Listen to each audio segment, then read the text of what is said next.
نحمده ونصلي على رسوله الكريم اما بعد فاعوذ بالله من الشيطان الرجيم بسم الله الرحمن الرحيم رب اشرح لي صدري ويسر لي امري واحلل عقدة من لساني يفقهوا قولي وان امرأة اگر کوئی عورت خافت ڈرتی ہو، کس سے؟ من بالہا اپنے شوہر سے، اپنے شوہر کے بارے میں ڈرتی ہو اس کی دو باتوں سے، نشوزن سرکشی سے، بدسلوکی سے، مثلا مار کٹائی کرتا ہے، بد اخلاقی برتتا ہے، زیادتی کرتا ہے، چھوٹی چھوٹی بات پر بہت غصہ کرتا ہے، او اعراضن یا بے رخی کرتا ہے، روٹھ جاتا ہے، چھوٹی چھوٹی بات پہ بولنا چھوڑ دیتا ہے۔ اب عورت کیا کرے؟ کب تک نبھائے؟ کب تک ڈانٹ کھائے؟ کب تک بے رخی برداشت کرے؟ کہاں جائے؟ ایسی عورت کو کیا کرنا چاہیے؟ یہاں آپ قرآن کا یہ انداز بھی دیکھ سکتے ہیں کہ اللہ تعالیٰ انسانوں کو صرف قانون نہیں دینا چاہتے، انسانوں کے اندر کی اصلاح چاہتے ہیں۔ صرف معاشرے کے ایک حصے کو ہی نہیں نوازنا چاہتے، سب کا بھلا چاہتے ہیں، سب کا فائدہ۔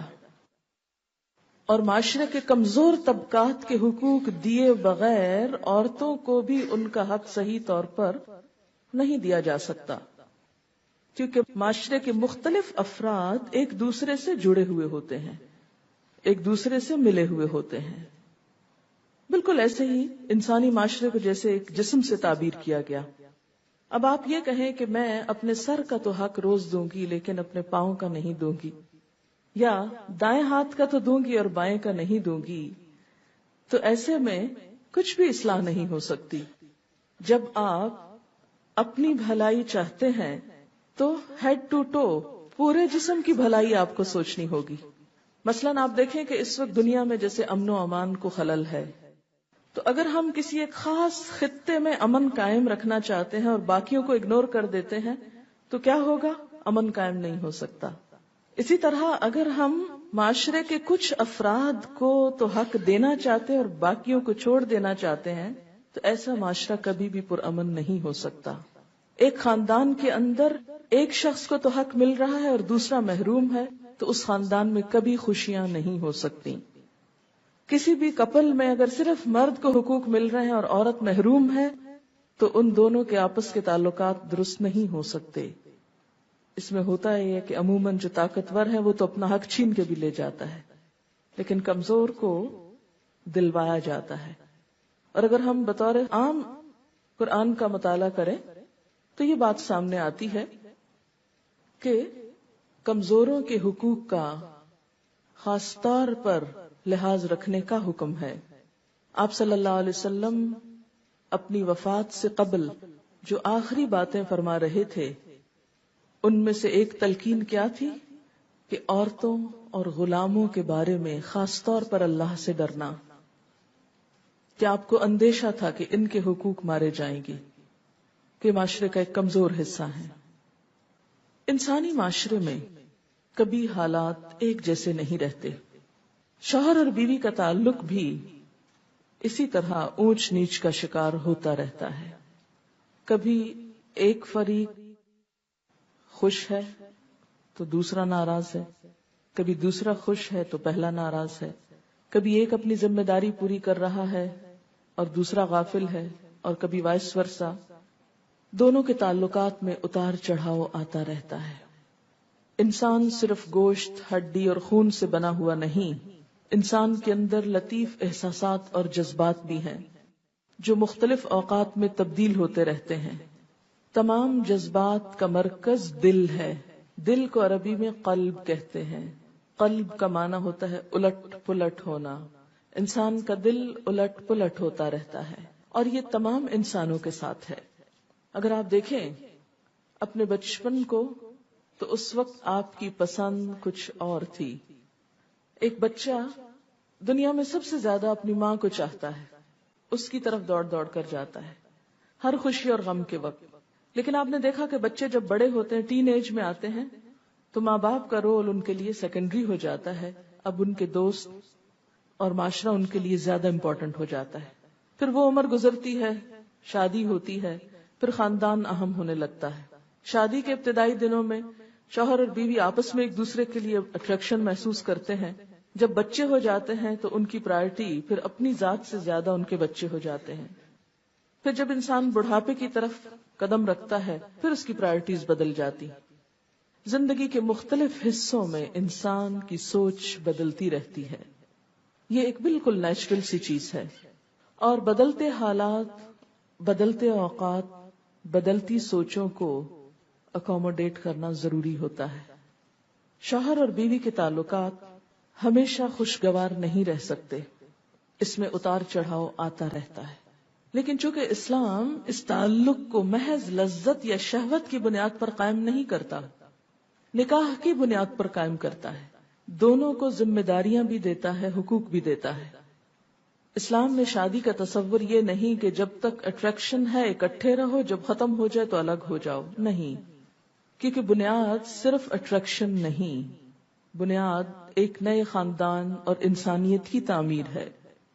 اکثر ایسا بھی ہوتا ہے کہ ابتدا میں انڈرسٹینڈنگ نہیں ہو پاتی، جو وقت گزرتا ہے ہوتی چلی جاتی ہے، ایک دوسرے کو سمجھنے لگتے ہیں. اس لیے شوہر اور بیوی کے درمیان جب اختلافات ہوں، تلخ دن آئیں، تو حل یہ نہیں بتایا گیا کہ دونوں ایک دوسرے کو چھوڑ جائیں، ایک دوسرے کو کاٹ دیں، ایک دوسرے سے الگ ہو جائیں. نہیں، بلکہ سخت سے سخت مرحلوں پر بھی ایک دوسرے کو سمجھنے کی کوشش کریں. پیچھے سورۃ النساء میں آپ پڑھ چکے ہیں کہ واللاتی تخافون نشوزہن، وہ عورتیں جن کی سرکشی کا تمہیں خوف ہو. تو یہ نہیں کہا کہ ان کو کاٹ کے پھینک دو، طلاق دے کے کک آؤٹ کر دو، گھر سے نکال دو. نہیں، کیا فرمایا؟ فعظوہن، انہیں سمجھاؤ. اور بعض کون سی نصیحت ہوتی ہے؟ جو دل میں اتر جائے پوری خیر خواہی کے ساتھ. نہ سمجھے تو کیا کرو؟ ان کو اگنور کرو، بے رخی تھوڑی اختیار کرو، شاید اب پلٹ آئیں، اصلاح ہو جائے. اسی طرح یہاں اب یہ بتایا گیا کہ اگر ایک عورت اپنے شوہر کی بے رخی سے، بدسلوکی سے ڈرتی ہو تو وہ کیا کرے؟ کیا وہ بھی گھر چھوڑ کے چلی جائے، معصوم بچوں کو چھوڑ دے، اپنا حق لیتے لیتے دوسرے لوگوں کے حقوق ختم کر دے؟ اسلام نے یہ نہیں سکھایا کہ وہ اس سے طلاق لے لے. اگرچہ خلا کا راستہ رکھا، لیکن پھر بھی معاشرے کی مجموعی بہتری کے لیے یہاں کیا سکھایا جا رہا ہے کہ کوئی حقوق کی کمی بیشی کر کے آپس میں کوئی راضی نامہ ہی رکھیں. کیونکہ عورت دوسری آپشن سوچے، اگر وہ طلاق لے لیتی ہے تو اس کے بچوں کا کیا ہوگا؟ وہ ایک چھوٹے مسئلے کے حل کے لیے ایک بڑے مسئلے میں گرفتار ہو جائے گی. تو یہ عقل مندی کی بات نہیں ہوتی کہ چھوٹے مسئلے کے حل سے بڑے مسئلے کھڑے کر لیں آپ، یا ناقابل حل مسائل شروع کر دیں آپ. آپ دیکھیں کہ بعض اوقات ہمیں کسی سے چھوٹی سی تکلیف پہنچتی ہے تو ہم کیا کرتے ہیں؟ اسے گالی دے ڈالتے ہیں. کیا ہوتا ہے؟ وہ دوسرا 2 دیتا ہے، آپ اسے 1 لگاتے ہیں، وہ 2 مارتا ہے آپ کو، اور نتیجہ کہاں جا پہنچتا ہے. تو بہتر نہیں تھا وہ جو پہلے چھوٹی سی بات ہے اسے سب کڑوا گھونٹ پی جاتے، صبر کر لیتے. اللہ صبر کرنے والوں سے محبت رکھتا ہے. کسی سے چھوٹی سی تکلیف پہنچی، آپ نے غصے میں بڑا شدید ری ایکشن ظاہر کیا، اب جب آپ اس کو دیکھتے ہیں تو پریشان ہوتے ہیں، شرمندہ ہوتے ہیں، دل میں کڑتے رہتے ہیں، ایک ماحول پلوٹ ہو گیا. کیا پایا آپ نے؟ لیکن اگر آپ اس موقع پہ ضبط کر جاتے، صبر کر جاتے، نتیجہ کیا نکلتا کہ وہ شخص جس نے آپ پہ زیادتی کی وہ بھی شرمندہ ہوتا، اور شاید وہ خود معافی مانگ لیتا، میرا قصور تھا، میری زیادتی تھی. لیکن عموماً ہم ایسے مواقع پر کیا کرتے ہیں؟ جواباً شدید ری ایکشن ظاہر کرتے ہیں. وہ وقتی طور پر تو شدید ری ایکشن ہم نے کر لیا، پایا کیا؟ انسان دیکھے حاصل کیا ہوا؟ ہم پاتے نہیں، پھر کھو دیتے ہیں. تو ایسی تمام خواتین جو اپنے شوہروں کے ہاتھوں تنگ ہوں، ان کا یہاں حل بتایا جا رہا ہے کہ وہ تھوڑے سے صبر سے کام لے لیں، تھوڑے سے اپنے حقوق کو جانے دیں. اللہ دیکھ رہا ہے، اللہ اس کا بدلہ ضرور دے گا. اس کا حل صرف یہ نہیں کہ آپ گھر چھوڑ کے بھاگ جائیں یا جواباً شوہر کو پیٹنے لگے. وہ تو گھر نہ ہو جائے گا، ایک کشتی خانہ ہو جائے گا، ایک دنگل ہو جائے گا. دنگل بنانا چاہے تو بنائیں. اسی لیے وہ جو پہلے بھی میں نے بات کی تھی کہ مرد مار سکتا تو عورت کیوں نہیں مار سکتی؟ عورت کو اللہ نے مارنے سے روک کر اس دنگل کو ختم کیا، ورنہ باکسنگ شروع ہو جاتی گھر میں تو گھر گھر نہ رہتا۔ تو یہاں پر کسی بھی نزاع کے موقع پر، جھگڑے کے موقع پر، فساد کے موقع پر، بد اخلاقی کے موقع پر، بد سلوکی کے موقع پر جب ایک شخص زیادتی کر رہا ہو تو جواب میں تھوڑے سے دھیمے ہونے میں آپ کی کوئی بے عزتی نہیں۔ لوگ سمجھتے تھے ہماری بے عزتی نہیں۔ حدیث میں آتا ہے من تواضع للہ رفعہ اللہ، جس نے اللہ کے لیے عاجزی اختیار کر لی، تواضع اختیار کر لی، اللہ اس کو بلندی دے گا، اللہ اس کو بڑا کر دے گا، وہ چھوٹا نہیں رہتا۔ ایک دانہ گندم کا ایک دانہ ہوتا ہے، جب وہ مٹی میں ملتا ہے تو اس سے 700 دانے بنتے ہیں۔ اگر وہ اکڑا رہ کر میں مٹی میں نہیں جاتا، میری اس میں ذلت ہے، میں شیشے کی بوتل میں رہنا چاہتا ہوں، 100 سال بھی شیشے کی بوتل میں رہے تو کھایا جائے گا اندر سے، اوپر سے خالی خول کھڑا رہے گا، اندر سے کھا لیا جائے گا اور اس سے 700 کبھی نہیں بنیں گے۔ تو جو لوگ زندگی میں تکبر کا رویہ اختیار کرتے ہیں، اپنی انا کے خول میں رہتے ہیں کہ جی ہم بڑی شے ہیں، وہ کچھ نہیں پاتے۔ تھوڑا جھک جانا، تھوڑا عاجزی اختیار کرنا۔ اور آپ نے دیکھا ہوگا کہ ہر دور میں معاشرے کے اندر یہ مسئلہ باقی رہا ہے، بہت سی عورتوں کو ایسے حالات سے سابقہ پیش آتا ہے کیونکہ مرد کی فطرت میں اللہ تعالیٰ نے قدرتی طور پر ایک اپر ہینڈ رکھ دیا، ایک برتری کا احساس رکھ دیا۔ جسمانی طور پر بھی مرد طاقتور ہوتا ہے کیونکہ اس کے کام جو اس سے ایسے اللہ نے لینے تھے۔ اس کے برعکس عورت چونکہ ماں ہے، اس کے اندر لطیف جذبات ہیں، احساسات ہیں، شفقت ہے، محبت ہے، ممتا ہے، نازک احساسات ہے، کیونکہ ماں بننے کے لیے یہ سب کچھ بہت ضروری تھا، یہ شفقت، یہ کیئر، یہ لو، یہ سب کچھ۔ اب ایک کی فطرت کچھ ہے، ایک کی نرم ہے، دوسرے کی سخت ہے، اور دونوں کا جوڑ ہے۔ اب ہو تو کیا ہو، کیا کیا جائے؟